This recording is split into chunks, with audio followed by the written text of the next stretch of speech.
The incursion and bombardment of Gaza is not about destroying Hamas.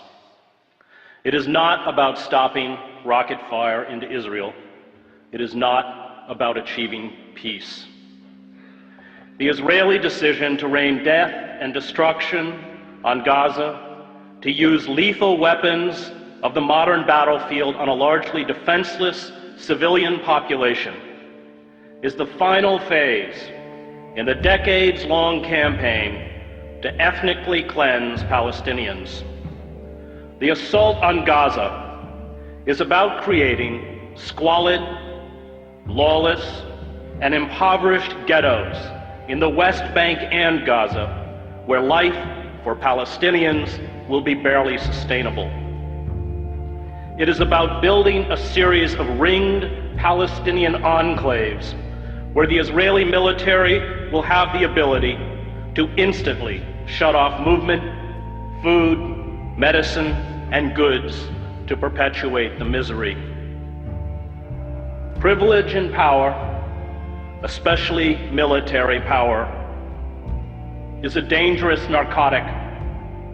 Violence destroys those who bear the brunt of its force, but also those who try to use it to become gods. Israel uses sophisticated attack jets and naval vessels to bomb densely crowded refugee camps, schools, apartment blocks, mosques, and slums, to attack a population that has no air force, no air defense, no navy, no heavy weapons, no artillery units, no mechanized armor, no command and control, no army, and calls it a war. It is not a war. It is murder.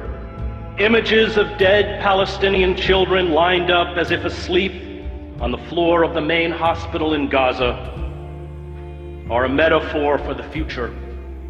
Israel will from now on speak to the Palestinians in the language of death.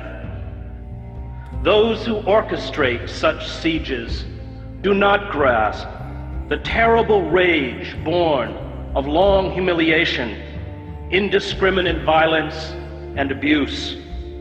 A father or a mother whose child dies because of a lack of vaccines or proper medical care does not forget.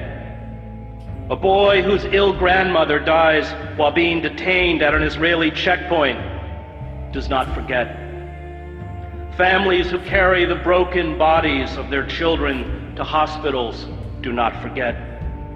All who endure humiliation, abuse, and the murder of those they love do not forget.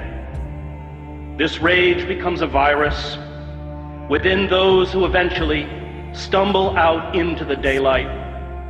Is it any wonder that 71% of children interviewed at a school in Gaza recently said they wanted to be a martyr? The refusal by our political leaders, from Barack Obama to all but 5 members of Congress, to the major media, to speak out in defense of the rule of law and fundamental human rights exposes our cowardice and our hypocrisy. The public debate about the Gaza attack engages in the absurd pretense that it is Israel, not the Palestinians, whose security and dignity is being threatened. This blind defense of Israeli brutality towards the Palestinians is a betrayal of the memory of all those killed in other genocides in other times. The lesson of the Holocaust is not that Jews are special. It is not that Jews are unique. It is not that Jews are eternal victims. The lesson of the Holocaust is that when you have the capacity to halt genocide, and you do not, no matter who carries out that genocide or who it is directed against, you are culpable.